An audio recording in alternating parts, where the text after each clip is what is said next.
क्या तुम जानते हो कि सृष्टि का ये क्रम कितनी बार समाप्त होकर फिर आरंभ हुआ है? नित्य प्रलय, नैमित्तिक प्रलय और महाप्रलय, ये तीनों ही अपनी अपनी अवधि पर होते आए हैं। कितनी बार संहार हुआ, कितनी बार ब्रह्मा ने फिर से सृजन किया, इसकी गणना भी असंभव है। फिर भी ये संसार बार बार बनता है, मिटता है और फिर से बनता है। अब फिर से सुनने में आ रहा है कि एक भयानक समय आने वाला है।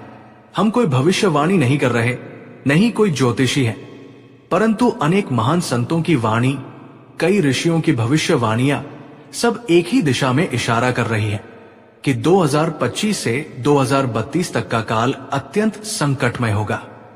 ये काल केवल एक देश या धर्म का नहीं, पूरे विश्व का होगा। कहा गया है कि तब मानवता की संख्या घटकर केवल 60-65 करोड़ तक रह जाएगी, जबकि आज ये 8 अरब से अधिक है। उस समय धन दौलत, सोना चांदी, रुपया पैसा किसी काम नहीं आएगा। जैसे ही तृतीय विश्व युद्ध का प्रारंभ होगा, सभी बैंकों का लेन देन बंद कर दिया जाएगा, सारी संपत्ति शासन की हो जाएगी। और ऐसा होना भी स्वाभाविक है, क्योंकि जब राष्ट्र पर संकट आता है तब राष्ट्र से बड़ा कुछ नहीं होता। बैंक में जमा धन, नोट और संपत्ति सब निष्प्रभावी हो जाएंगे। और जब अन्न की कमी होगी तब न सोना खाया जा सकेगा, न रुपया। तब मनुष्य को समझ आएगा कि जीवन का वास्तविक आधार धन नहीं, धर्म है। ये बात डराने के लिए नहीं कही जा रही, बल्कि सावधान करने के लिए है। चाहे वो काल सच में आए या ना आए, परंतु परिस्थितियां उसी दिशा में जाती प्रतीत हो रही है।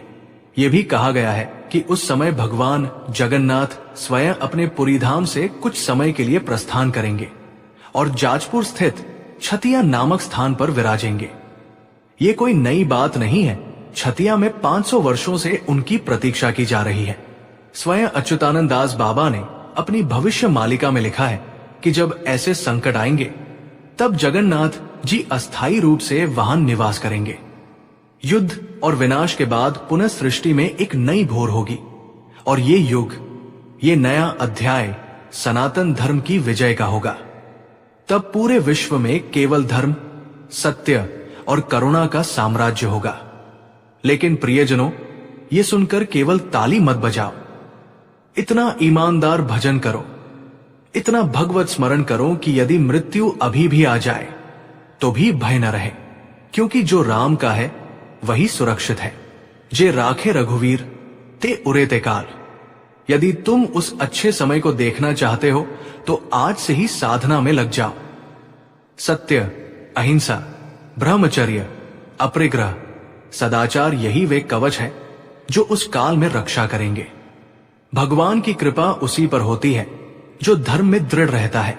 इसलिए अभी से अपने भीतर की तैयारी शुरू करो।